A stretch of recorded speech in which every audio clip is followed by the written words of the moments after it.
Welcome to the Developer Spotlight on the Full Dive Gaming Podcast. In the Developer Spotlight, we sit down with VR industry professionals. This week, we're sitting down with Jason Yim, founder of Trigger XR. Jason, thank you so much for coming on. Nice to be on. Thank you so much. Hey, we're really happy to have you here. And while we're saying thank you, we also have to thank our sponsor real quick, Asterion Products. They make high-quality VR and AR headset accessories. They have an Aura VR headset stand. It's a gorgeous stand. It's got RGB, and you can put your VR headset on the throne it actually deserves.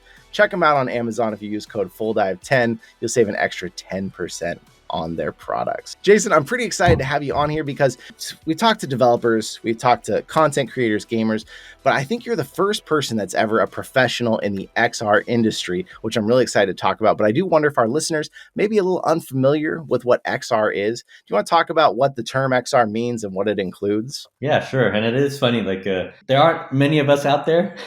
It's we've been in AR since 2009, but it's been, oh, wow. Our first AR project was a webcam-based AR for the movie District 9 for Sony. So so back in the day, that was you printed out a piece of paper, held it in front of your webcam, and then the 3D, the space station or the characters were on top of the paper, and we're like, whoa, this is amazing. But 12, 13 years after that, it's all in mobile, it's on HMDs now and stuff. So the tech's definitely advanced a lot. But in general, we consider XR as this spectrum between AR and VR. So VR, of course, you guys are all familiar. It's fully immersive. You put on the headset and you can't see the real world around you. And then AR is, you can see the world around you. And then the digital content is just kind of piecemeal layered on top of that. So XR is everything in between, because there are a lot of there's a lot of gray area, in terms of how much haptics are involved. How much of the real world can you actually see through? So some of the new XR devices are almost like VR headsets, 8K VR in each eye, but it has a pass-through camera, so you can actually see the real world and see people walk in and out of the virtual space. So that's when it becomes very mixed. That's awesome. And it's funny that you bring it up, because I feel like, being someone in the VR industry, people always ask me, oh, well, what's it going to be in the future? Is it going to be VR or is it going to be AR? And I often respond XR and watch them get very confused and lost, because most of us believe that there will be some sort of merge of the two. How do you respond when people ask you VR or AR? Yeah, we definitely think XR. We think that's when it's most powerful. Of course, at the beginning, you have these two very separate technologies. But the power of it is when it's the seamless experience going back and forth, right? You can do something in this, and that's kind of our approach to the metaverse as well. You can do something fully immersive, but then when you take off the headset and you're, on the bus going to school or whatever, and, you can continue that experience in the real world, and then you can still play the game or capture the creatures and stuff. But then as soon as you can get back to the fully immersive side of it, everything you did in the real world kind of carries back over. So we want that kind of connectivity all the way through. Speaking of catching creatures, Pokemon Go is one of the biggest examples that's used when people are explaining AR. Do you think that's good or bad for AR, since that's a pretty simple example? So the funny thing is, I think overall it was great for AR in that it was before Pokemon came out. It was so hard for us to explain to clients what AR was. You'd have to, even verbally saying 3D things appear in your real world. It's so hard to understand. But with Pokemon, they saw it, and then everyone saw it. Their kids were playing with it. So even though with Pokemon, that AR moment was so small and people didn't sometimes even turned it off, it was enough that then people understand the core concept, and then you could sell, or you could push them to do bigger experience on top of that. And the funny thing is, we're actually a big partner with Niantic right now. So Niantic has launched their Lightship program, which is taking this underlying AR tech for Pokemon Go, and now we can take it and apply it to brands and stuff. So we just launched Coachella, which was built on ARDK from Niantic. We just launched a PGA game to teach kids how to play golf.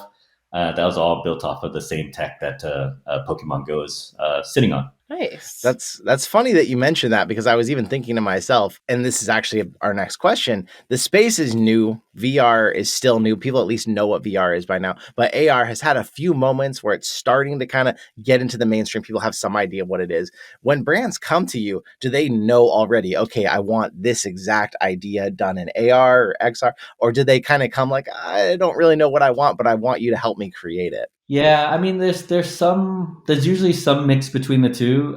Often, we have a lot of clients that are marketing type of clients. So in the marketing world, when it comes to AR, things like social AR, like Snap, your Snap lenses and stuff is augmented reality, right? Like that's become so common and so robust in terms of like the numbers that you get, that it's just part of the digital marketing budget now. So a movie comes out, a product comes out, they're going to spend X dollars on social AR. It's not a debate. It's not, should we spend the money? It's like, hey, we know this is effective. Let's spend that money. And then there are other groups that are more on the innovation side, that they are trying to solve a different kind of problem. Like we have a lot of sports clients. So like during the pandemic, hey, we can't get people into stadium. How do we get them to feel like they're there, or some sense of that experience? Can you help solve that, using XR and AR? And that's what we bring to the table. Then we have to kind of, do user studies. We have to do prototypes to test. And then when those work, we kind of build it into a full pilot or commercial product. That's really cool that you bring that up. And I saw that you actually partnered in like the Super Bowl halftime show, Marvel movies. When people ask you, hey, what do you do? Is there a certain project that you bring up that is kind of like your calling card that people are going to know about? Yeah, so we've worked. We started as a film marketing agency, and one of our first projects was a Spiderman 2. We've worked on. And at my previous agency, that I was one of the owners of, we were lead creative digital team for the first Sam Raimi Spider-Man movie. So we've worked on every single Spidey since then. That's awesome. We've gone from like just websites to, to like small stuff on mobile, to full mobile apps, to now like AR content. So we're known for that. We're known for doing AR for Star Wars. So we've been Lucasfilm has been a client of ours for like 12 years. We started doing Flash-based advert games for them, and now we do a lot of their AR content that you might see in the Star Wars app, or on partner apps like the Google Pixel phone and stuff like that. And then I would say Lego as well. So a lot of the kind of we did a big AR installation or XR installation in the Lego Museum. It's called the Fish Designer. It's their highest performing kind of exhibit, 30 to 40 minutes playtime. But kids go in, they build like the fish out of brick, and they put it into a scanner, and then it comes to life in these 6 massive digital tanks. Oh my gosh, that's like so everything I dreamed cool. of as a kid Yeah. playing with Legos. Oh, That's awesome. So there's a lot of kind of like I actually went and I lived in Denmark for 3 months to embed with their team. Our head of innovation was a lead Lego designer who came over and joined us. We've done kind of 30 plus projects with them that are just about experimenting on this kind of digital physical XR play. Like, what is this new way of like interacting between like, tactile physical things and then a digital experience around it? That all gets kid tested. So there's a lot of learning from that for sure. I saw that you have offices currently in LA, Shanghai, and you just mentioned Denmark. I was just curious, when I hear that list, why Denmark? Actually, we are only LA now, but before, Denmark is Lego headquarters. Okay. Yeah. So they are headquartered in Billund, and we had a small office in Aarhus, which was about an hour away. It's kind of like Billund is in the middle of like super countryside. I think there's like 2,000 people in the town before work starts, and then it balloons up to like 7,000 with all the Lego staff, and then it goes back down again. So, so really nice town, really quaint, but like no restaurants, no nightlife. So our Aarhus was like where all the young people went back and lived, It's just funny. I've always wanted to go there, but it's not a name you see pop up in like the lists of where tech companies are very often. Right. So that made me curious. I mean, it was a amazing experience, amazing company. Like just to see like they're the top brand in the world, number one toy brand. And every single project, they had this discipline of like trying to reinvent and find the fun again. Like they would never go in and go like, "Hey, we're Lego. We know exactly this is going to be a hit." Like everything started with like, "We're not sure. Let's test this. Let's make sure the kids will like this." Like, and you're like, "What the heck? You guys are Lego? Like, and it's Star Wars or whatever. Like, they're gonna love it." But they would have that discipline to make sure that it's perfect. So yeah. That's great. Fun. Well, you talked a little bit about sports things earlier. Can you tell us a little bit more about how XR fits into sports marketing? Yeah, I think on the simple side, again on the social lenses and stuff like that, we've done things where, let's say you go to a Reebok store and there's a mural outside, and you can hold up your phone and maybe with a snap lens or something, that mural comes to life, and it's kind of activating the advertising that's already there. Um, or you could do. We had a project with Nike where there were special sensors in the shoe, so that was the expensive part of the shoe, but you couldn't see it, right? So with AR, you could walk up and look at the shoe, and it would expand. You could see the sensor on the inside. It would tell you how all the tech worked, but that was all on the user's phone. So you didn't need Nike didn't have to install all these giant screens and devices at every single store. All they had to do was put a QR code. The user could just use their phone, and wherever that shoe was being sold, you just needed to put a little QR code on their display, and you could add all this layer of digital content on top, which is super powerful. And then that same thing, they could put it on their brochures, they could do it on their print ads, they could do it on their like social media to kind of generate that content. So that's on the sale kind of like commerce side. But on the fan engagement side, like what we were trying to do was two things. Again, from the pandemic, you couldn't actually go into the stadium. How do you get a feeling of being there? So one example that you mentioned, the Super Bowl. As the Super Bowl halftime was going on, Pepsi had an app and was pushing users to kind of teleport, step into an AR portal into the halftime show. So through our experience, you could, in your living room or whatever, you're watching the game on broadcast. You could plant a physical door in your room, and you could step through that door. And when you step through, you're in this 360 video right on stage. So That's so cool. yeah, so you could see Snoop on TV, and then in on your phone, you're like standing right next to him. You could turn over, and it's Dr. Dre, and it was completely synced that way. So we've done, and this was also through Verizon as a partner. We've done many kind of like sports portals from them. So we've gone into NASCAR races. We went to the Miami F1 race, like all these big events around the world. But it's so many people can't be there.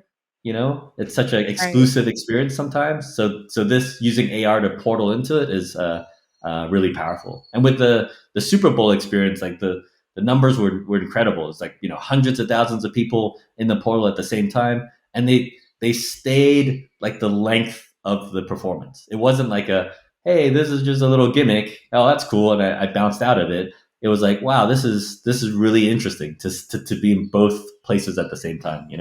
Like to see the linear what they just present on broadcast, and then having your agency and control as well. Right. And then the other way to kind of enhance the sports side is we work a lot with live data.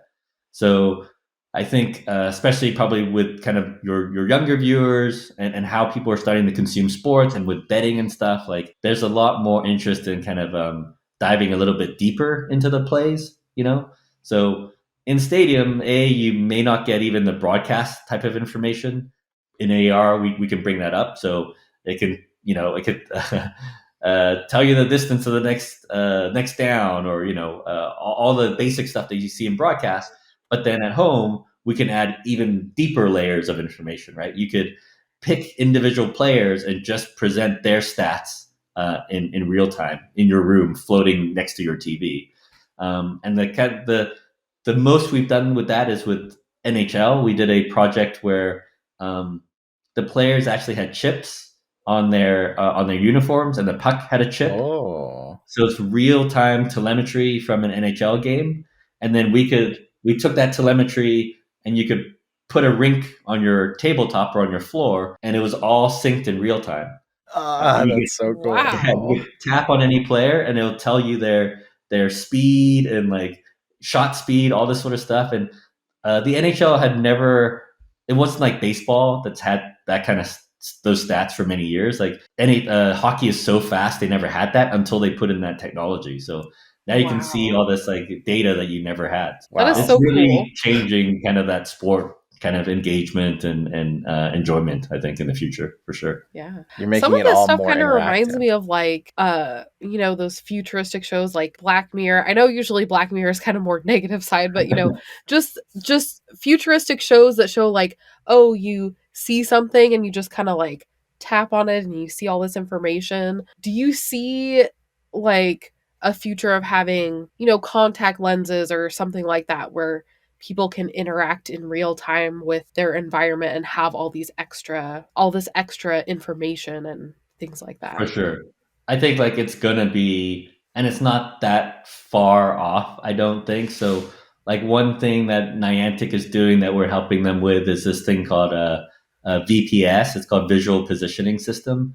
So it's the idea that you can pre-scan, let's say a statue or the entrance to your hotel, and whenever someone holds up a phone, they'll actually recognize that in 3D, and you can place whatever content you want on top of it. But Niantic is going to build a world map that has all this data. So everywhere you walk around, in theory, your phone will be able to recognize and place things exactly onto it. So, and those things can be like informational, like, restaurant is this way, bathrooms are 20 meters over there. But it can also be, full content, right? It could be a character at a theme park coming out to introduce themselves and welcome you into the ride and all that sort of stuff. So this idea of like a digital layer on everything is, I feel like, just around the corner.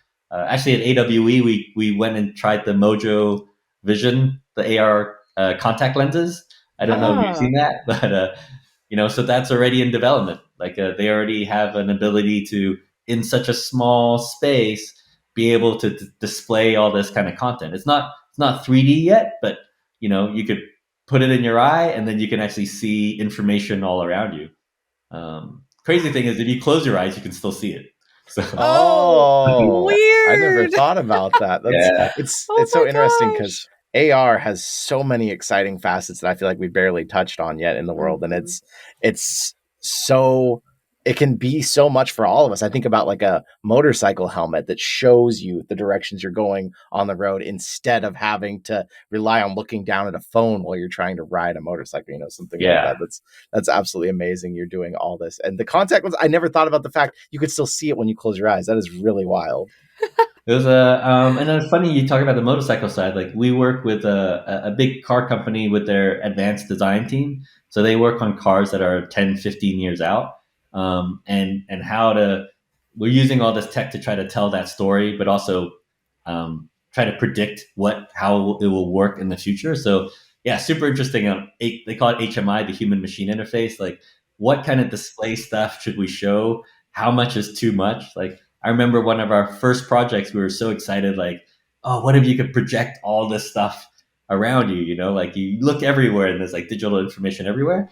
And then you actually try it out and it's just like, whoa, that's like too much, I just want to see the world once in a while, Right. That felt very Black Mirror, like, man, that's like layers and layers of stuff. Yeah. A little too much. Oh, that's awesome. Well, you mentioned in there Lucasfilms, and of course, when I hear Lucasfilms, I have to ask, did you know about Baby Yoda before we did? No, they are so tight-lipped. So yeah. But I think on one movie we got to, I think it's Force Awakens. There was one character that we got to introduce in AR first. So this is like 20,000 retail locations in the world. You could go in and scan these standees and characters would come out. And one of them was like a debut. Of course, it wasn't a massive character. It wasn't like a Baby Yoda, but it was still neat that we were the first to play with these, ILM gives us, film resolution 3D models that we have to like scale down to work on your phone. So that's so cool to hear. I feel like Lucasfilms is really ahead of things, like when it comes to tech. So I'm not surprised you worked with them, because they also, like, they announced the Emperor was coming back in like a Fortnite concert or something. Like they had this sneak peek to it, and they really seem to understand that the future of marketing is in these digital spaces. Yeah, I think that's the exciting thing right now. It's just like there's so many. I feel like if you're in the ad industry making TV commercials, like you've been making the same. It's the same thing for however many years, right? Like, Yeah. I mean, the technology is changing a little bit, and it's fun the filmmaking side. But I feel like in this on this XR space, like, man, every few months there's new stuff to play with. There's new things to investigate. Like it's tiring because it's like you're always on this sprint trying to learn more stuff, but at the same time it's really energizing, right? Like you never do the same day twice. So yeah, it's funny because we talked about how people were really upset about having ads, or potentially having ads in the Oculus or the Meta headset, but I think people might not be as upset if it was something cool, if it's interacting with things and learning more, instead of just, I think people were thinking, they were picturing there's just going to be ads all over your face and you're not going to be able to enjoy your VR headset. But if it's, experiences and things like that, I think people wouldn't be so yeah, upset about it. I think that's going to be on the brands and on agencies like us, right? We have to make that like engaging, and that's actually playing out right now on the XR space. Like if you compare engagement times with AR lenses and things like that compared to a banner ad, right? Like a banner ad is like that old school way of doing it. Like everyone just either ignores it or avoids it. I don't even know why they have those up anyways. Like the it's infinitesimal that the effectiveness of them, they just get in the way of the content that you really want. But if you look at a Snap lens, people look forward to that. They get to like be part of the brand, or play with their favorite characters and stuff like that, and make themselves a hero in that space. Like that is so much more effective, right? So I think you're right. Like there's that someone will figure out that similar approach on the VR side. It's like really about delivering something to the audience that they actually want instead of annoy, right? So Right. Yeah. We don't want billboards and VR games. right. I mean, you see all the skins and stuff like that doing really well. Like, I think there was an article about like how much money the NFL made selling skins on Fortnite. It was like some incredible, tens of millions of dollars, like for such low effort on their part, right? You Right. model some outfits and bloop, yeah. We were talking a little bit about Fortnite earlier, speaking of the skins and things like that. So we saw that Roblox recently was announced to be even bigger than Fortnite. Can you tell us about your work with Roblox? Yeah, we are very engaged with their game fund. So they have a brand group as well that we are trying to have some of our clients work with as well, where in that case the clients are kind of paying for smaller experiences to be built within Roblox. And then the brand team within Roblox will help kind of market it and drive traffic to it. So we see that as a great solution for a lot of brands just trying to get into the metaverse, the immersive metaverse side. Like we are funneling them towards Roblox just because the numbers are so great, and then also the kind of a development requirement is not as giant. Fortnite's kind of a closed world a bit, and then it's also more flexible what you can build in that space. So there are examples of Allo built something where it's a yoga island. It's very like you go there and you get to meditate and learn yoga moves and stuff like that. And there's a whole Nike world where there's different little mini games everywhere. So there's a lot of flexibility, and there's a big audience there as well. So if you build something right, you could definitely gather that audience. With the game fund, it's a little bit bigger. They are looking for kind of longer term, bigger experiences, not marketing driven, but something that will exist on their platform for many years and be very successful. So it's been a real pleasure kind of working with their teams, kind of working through the game design, looking at what works, what doesn't work, and kind of build it from on top of their experience, but also bringing something that's different to the table. Like, again, what I mentioned earlier, like that idea of we don't only want to build it in Roblox. We always want to build something in kind of the real world metaverse as well. So AR things, like if it's if it's AR stuff in the stadium or maybe at the movie theater, but then that play there, let's say you unlock a character in the movie theater, then when you go into Roblox, that character can appear in your game or an outfit, or you earn something within Roblox, and then the next time you go to the movie theater, something pops up there. Like, we want to really create that connected tissue, and I think it's a kind of a unique ability for us to be able to play on both sides. That's really cool. Bringing up the pulling the world into the digital world to the real world. And I'm surprised it took us as long, but the word metaverse finally came up. And I wonder, for someone who works in your field and does all these kind of projects, when someone comes to you and says, "What is the metaverse?" How do you respond? Yeah, I mean, we say it's a general term of, like, basically putting digital content over the physical world, in a very persistent way. And it's not a destination that's here now. It's definitely in the future.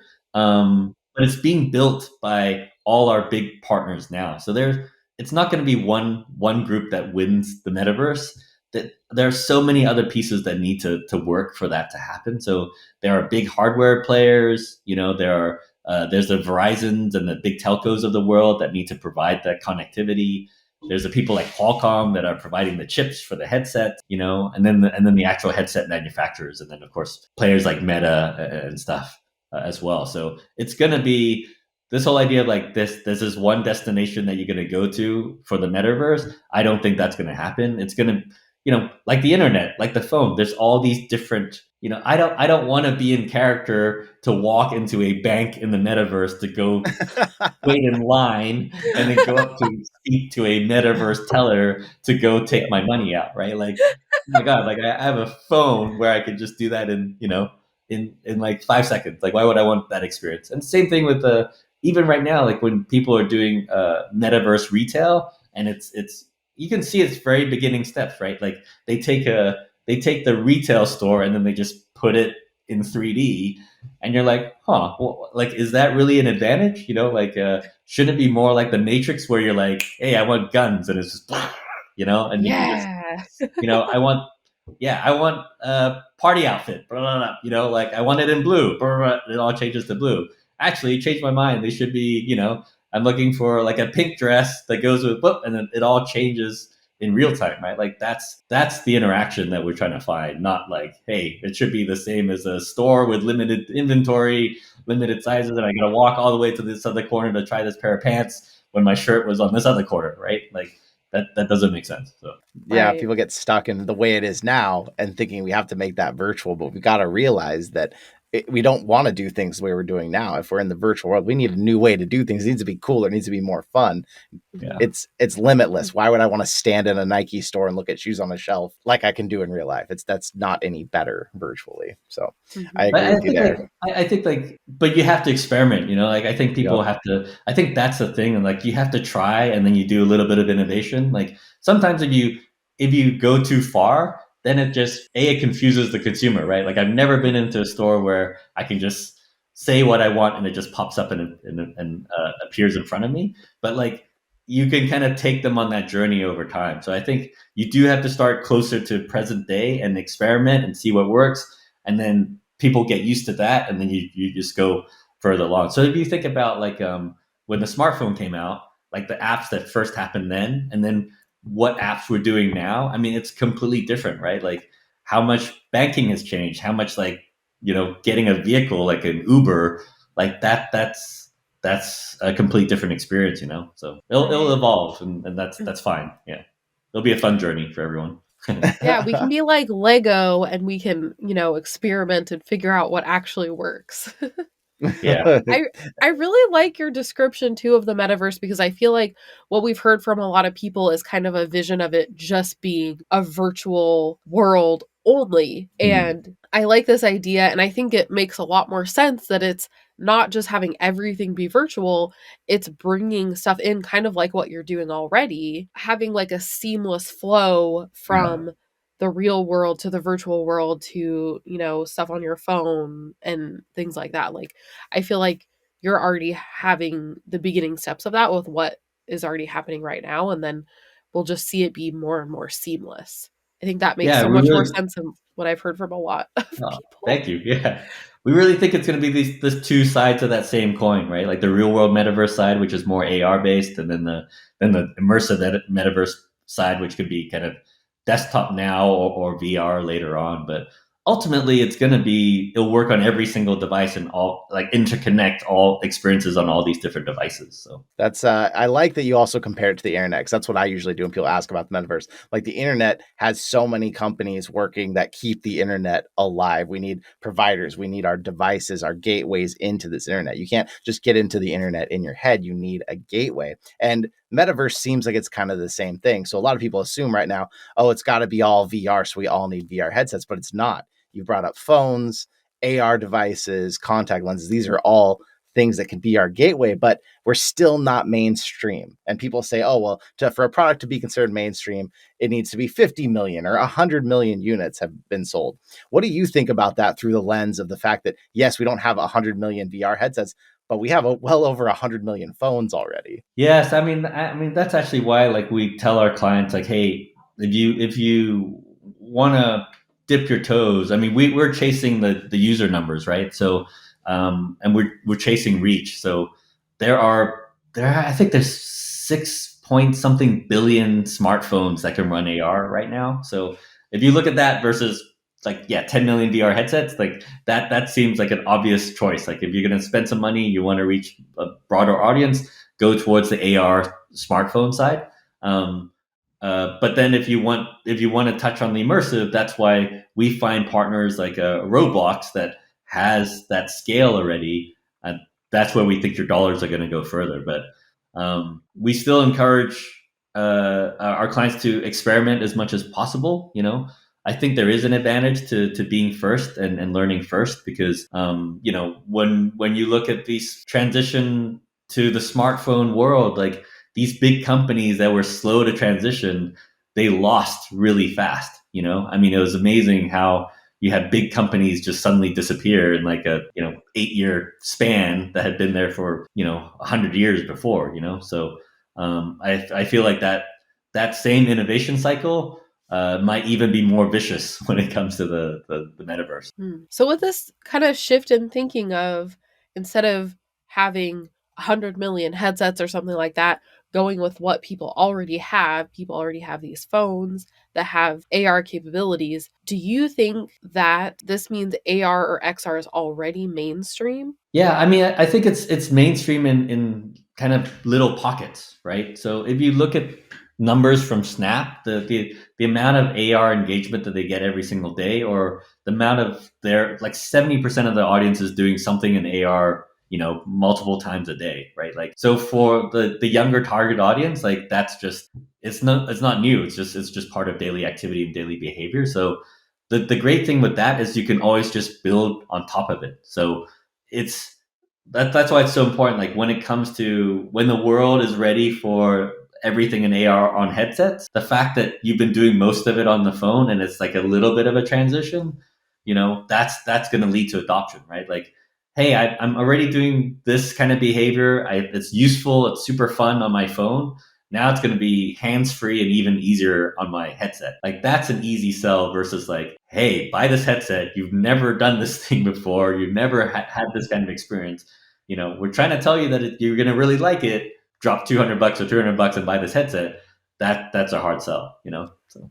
Right. And we've seen that a lot with VR.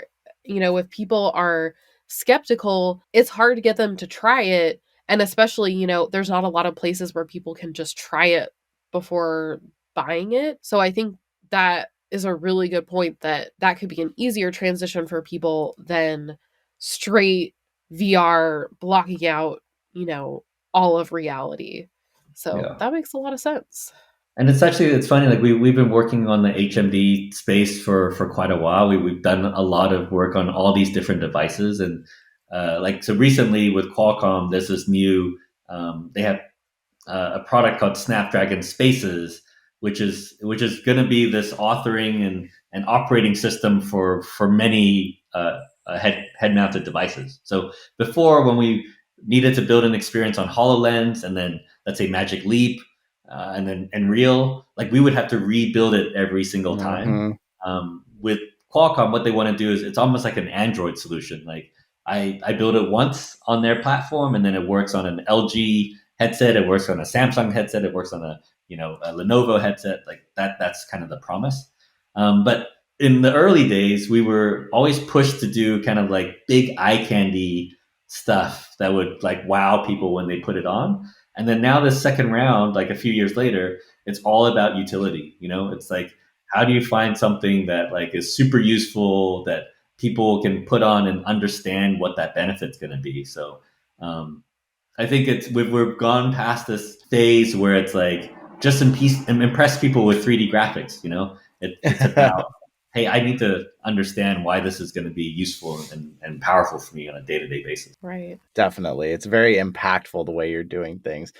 You've covered a lot of stuff here. I'm really excited about what you're doing in this space. Is there anything else you were thinking, I wanted to mention this or kind of talk about, give people a preview of what's coming? This is your time here. Is there anything you wanted to cover? Yeah, we're excited we just did a launch for, we've done a few launches for using Niantic's Lightship recently. So one was Coachella. So bringing within the Coachella app, we're kind of bringing AR content to the music festival. Like we had one on the utility side. You could use an AR lens or AR view to see where the location of everything around you, like where the stages were, how far they were, where's the food, the beer, the restaurants and stuff like that.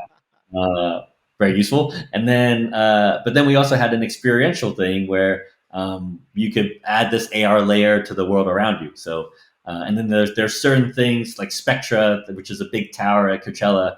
Like we designed custom computer vision to kind of figure out where the top of that tower was, so we could land a gigantic butterfly. So all these things to kind of add to the experience there. And then on at the same time or like a month later, we launched using their tech a game for the PGA that was teaching kids how to play golf. So it's kind of like walking them through, the basics of like putting to like, your driver, and then how you play like the mid game, but all using kind of like Safari characters. It was full multiplayer, but it was kind of, I think it showed all these different ways, like the different utility of AR, right? Like, it can entertain people, it could give them directions, but it could also be a teaching tool and like really engage kids to learn something that might be really hard to learn, because you can't afford to go to a golf course, or it's too far of a drive, or, but you can still learn the basics if you have a phone. It's a powerful tool for sure. It's awesome. And Jason, I've got to say, I think that having you on today has actually helped broaden my horizons as to what XR itself even is, the metaverse, all these ideas. So I want to say a huge thing. It's been really awesome talking to you and learning about all this. Oh, no. Then super fun to be on your podcast. So thanks for having me. Thank you. Hey, if you're out there and you're listening, and if you learned something today, remember, whether you're listening to us or you're watching us on YouTube, we're in both places. You can take us anywhere on the go with you on all of your favorite audio platforms. And of course, you can come to YouTube and see, we'll try and get some clips of some of the projects Jason's been talking about here, show you some of that up on the screen too, so you can see what's going on. If you're out there, you can rate or review us. That would really help with the podcast and spreading it out there. Although supposedly one list is saying we are the second biggest VR podcast out there. So I don't know. That's really exciting to us. So thank you, all of you. And if you're thinking about VR, maybe it's time to just dive on in. Dive on in.